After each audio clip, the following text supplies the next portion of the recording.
దూరదర్శన్ ప్రేక్షకులకు సన్మార్గ కార్యక్రమంలో ఈరోజున సంస్కారము అనేటువంటి అంశం. సంస్కారము అనేటువంటిది అందరికీ కావాల్సినటువంటిది, ఒక తెలుసుకోవలసినటువంటి గొప్ప విశేషం. ఈ సంస్కారం అనేటువంటిది షోడశ సంస్కారాలని ఉన్నాయి. షోడశ అంటే 16 అని అర్థం. ఈ 16 సంస్కారాలు ఏమిటంటే జన్మ దగ్గర నుంచి నామకరణం, బారసాల అంటారు దాన్ని, అట్లానే చౌలము, తర్వాతనే ఇంకా అనేకమైనటువంటి వరుసగా 16 ఉన్నాయి. అంటే వివాహము, ఇట్లా ఈ విధంగా 16 సంస్కారాలు ఉన్నాయి.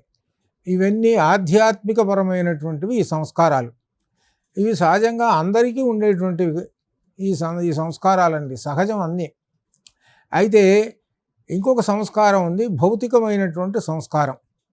ఈ భౌతికమైనటువంటి సంస్కారమే మనకు ఈ సమాజంలో నడుస్తూ ఆ సంస్కారవంతుడు అనిపించుకొని ఒక మంచి పేరు తెచ్చుకోవటానికి ఉండేటువంటిది ఈ సంస్కారం అనేటువంటిది. కాబట్టి ఈ సంస్కారానికి కొన్ని లక్షణాలు ఉన్నాయి. ఆ లక్షణాలు ఏమిటంటే దీనిలో ముఖ్యంగా మొట్టమొదటిగా చెప్పుకోవాల్సింది, ఏ కర్మలైతే చేస్తున్నావో వాటి యందు శాస్త్రబద్ధమైనటువంటిది ఉంటేనే అది సంస్కారము. యథాశాస్త్రం, శాస్త్ర విధిగా నేను కర్మలు చేస్తున్నాను అని అర్థం. అనగా శాస్త్రవిధ కర్మలు అంటే ఏమిటండి అంటే యజ్ఞము, యాగము, దానము. అందరూ యజ్ఞము యాగములు చేయరు కదా, సహజంగా దానం చేస్తారు. దానాలు సహజంగా అందరూ చేస్తుంటారు. ఈ దానాలు చేసేటప్పుడు కూడా ఒక సంస్కారం ఉన్నది దీనిలో. ఆ సంస్కారం ఏమిటి అంటే, నేను ఈ దానం చేస్తున్నాను కాబట్టి ఇది ఎవరికి చేస్తున్నాను అంటే పరమాత్మగా భావించి చేస్తున్నాను. నాహం కర్త, నేను కర్తను కాదు, నేను కేవలం ఇక్కడ దానం చేసేటువంటి వాడిని.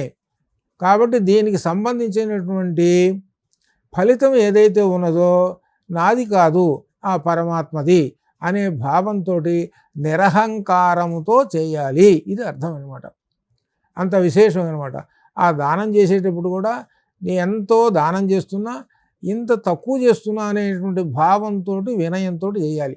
వినయము అనేటువంటిది ప్రధానమైనటువంటి విశేషం. అది వినయం అనేటువంటిది సంస్కారానికి మూలమైనటువంటి ఒక వస్తువు. అట్లా గొప్ప విశేషం. ఇంకొక విశేషం, అభ్యసించినటువంటి విద్యను చాలా పెద్ద డిగ్రీలు ఉన్నాయి, బాగా చదువుకున్నాడు, దానిని సద్వినియోగము చేయటం. సద్వినియోగముకి వ్యతిరేకం ఏమిటి? దుర్వినియోగం. దుర్వినియోగం చేసామనుకోండి, చదువుకున్న చదువు దేనికి పనికి వస్తుంది అని అంటే, దుర్వినియోగం అంటే అనేక మందికి కష్టాలు తెచ్చిపెట్టడానికి, సమాజాన్ని పాడు చేయడానికి పనికి వస్తుంటుంది. అంటే ఏమిటంటే సద్వినియోగం చేయాలి. చదువుకునేటువంటి 10 మందికి ఉపయోగపడేటట్టు నీ యొక్క విద్యని ఉపయోగించడం, ఇది ఒక సంస్కారము. కాబట్టి చదువుకున్నటువంటి విద్యని నీవు సద్వినియోగం చేయాలి అని చెబుతున్నాడు. అలానే ఇకపోతే ధనము, సంపాదించినటువంటి ధనం, ఇక్కడే చాలామంది కూడా సంస్కారం అనేటువంటి విషయంలో సంపాదించినటువంటి ధనాన్ని కూడా సద్వినియోగం చేయటంలో ఉండాలి, దుర్వినియోగం లేకుండా. ఇప్పుడు ఎంతమంది ప్రశ్న వేసుకోవాలి, సంపద అనేటువంటి సంపాదించారు, ధనం ఉన్నది, దాన్ని సద్వినియోగము, సత్ వినియోగము అని అర్థం. సత్ అంటే అర్థం ఏమిటి? మంచి లేక శుభము అని అర్థం. నీవు సంపాదించిన ధనాన్ని మంచి కోసం ఉపయోగించుము అని అర్థం. అది ఏమిటి మంచి కోసం ఉపయోగించడం అని అంటే, నీవు జీవించడానికి ఉపయోగించుకో, నీ కుటుంబానికి ఉపయోగించుకో, దాన ధర్మాలు చేసుకో, ఇటువంటివన్నీ చేసుకో, ఇదంతా కూడా సద్వినియోగమే. కానీ దుర్వినియోగం అంటే ఏమిటనుకున్నట, విషయ సుఖాలు అమ్ముంటే కనుక పెట్టామనుకో దాన్ని, ఇక అప్పుడు ఏమవుతుందన్నమాట, దుర్వినియోగం అవుతుంది. దానివల్ల అనేకమైన అనర్థాలు సంభవిస్తూ ఉంటాయి. కాబట్టి ధనాన్ని సద్వినియోగం చేయటం కూడా ఒక సంస్కారము. ఇది ఒక విశేషం. అలానే పెద్దలను, ఇంకా జ్ఞానవంతులను గౌరవించటము అనేటువంటిది ఒక సంస్కారం. పెద్దలను అనగా వృద్ధులు, వయస్సులో వృద్ధులు అనేటువంటి వాళ్ళు ఉంటారు ఒకటి. రెండోది జ్ఞానంలో వృద్ధులు ఉంటారు, వాళ్ళని గౌరవించటము, నమస్కరించటము అది అర్థం. ఇక్కడ చాలా ఒక విశేషం ఉంది. నేను బాగా చదువుకున్నాను కాబట్టి వీళ్ళని ఏమిటి నా అంత చదువుకున్నవాడు ఎవడు లేడు కదా అని అనుకొని ఎవరిని గనక వినయంగా చూడకుండా ఉంటే అది కుసంస్కారం అవుతుంది. అందుకనే మొట్టమొదట గురువుగారు ఏం చెబుతాడంటే ఆ విద్యార్థులకు అందరికీ చదువు చెప్పిన తర్వాత మీరు లోకానికి వెళ్ళిన తర్వాత బయట ప్రపంచానికి వెళ్ళిన తర్వాత ఒక ధర్మాలు చెబుతాడు. ఆ ధర్మాలన్నీ కూడా సంస్కారయుతమైనటువంటి కార్యములు. నీవు ఎప్పుడు కూడా పెద్దవాళ్ల ముందు ఆత్మస్థుతి చేసుకోవాకు అని చెప్పాడు. ఆత్మస్థుతి, అసలు ఆత్మస్థుతి చేసుకోవటం అనేటువంటిదే కుసంస్కారం. ఆత్మస్థుతి అంటే అర్థం ఏమిటి? తనను తాను పొగడుకోవటం. అందుట్లో పెద్దవాళ్ల ముందు, జ్ఞానవంతుల ముందు పొగడుకోవటం, ఇది కుసంస్కారం అనేటువంటి ఇది ఒక విశేషం అనమాట. ఇది తెలుసుకోండి. కాబట్టి జ్ఞానవంతుల్ని గౌరవించటం అనేది సంస్కారం, వృద్ధులను గౌరవించటం అనేటువంటిది సంస్కారం. ఈ సంస్కారాలు తెలుసుకోండి. అలానే అంతరింద్రియ బాహ్యేంద్రియ నిగ్రహము, ఇది చాలా గొప్ప విశేషం. ఇది సంస్కారానికి మూలం. అంతరింద్రియ నిగ్రహము, బాహ్యేంద్రియ నిగ్రహము ఇక్కడ చాలా విశేషమైనటువంటి. ఏమిటిది? సామాన్యమైనటువంటిదా? అంతరింద్రియ నిగ్రహం, బాహ్యేంద్రియ నిగ్రహం అనేటువంటిది శమధమములు అనేటువంటివి బయటికి మనకు ఇంద్రియాలు కనపడుతున్నాయి. ఈ 5 ఇంద్రియాలు, ఈ ఇంద్రియాలని నిగ్రహించుకోవాలి.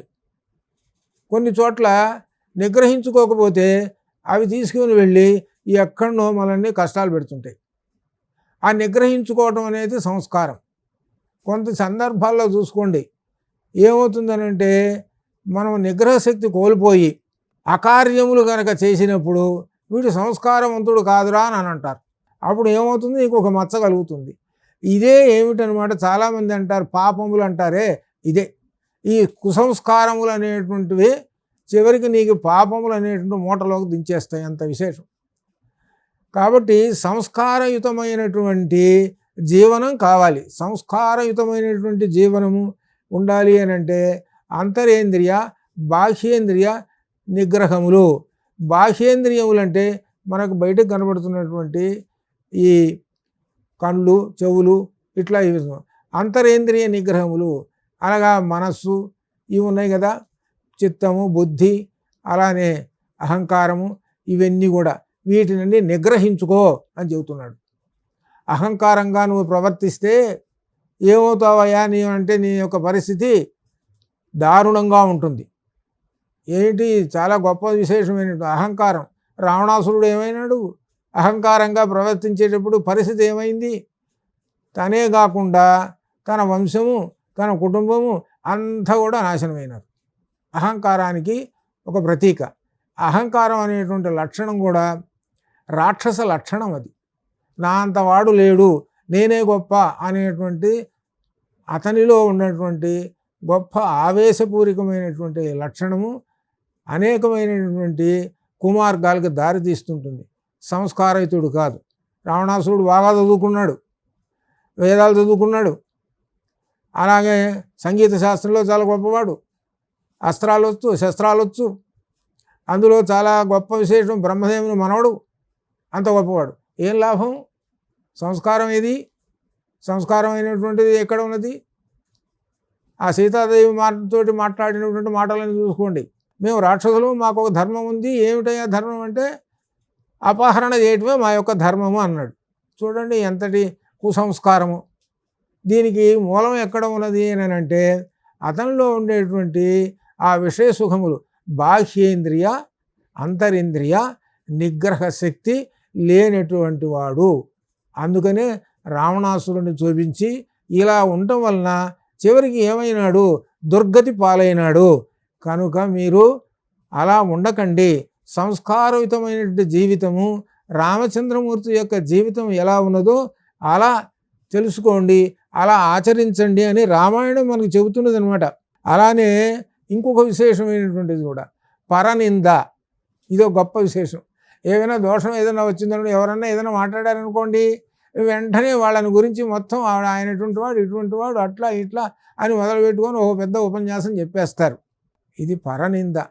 అంటే ఇతరుల దగ్గరని ఒక దూషణ, వాళ్ళ దోషాలు కనిపెట్టి వాళ్ళని నిందించటము అనేటువంటిది కుసంస్కారం. అది కాబట్టి కుసంస్కారం అర్థమైంది కాబట్టి సంస్కారం అర్థమవుతుంది.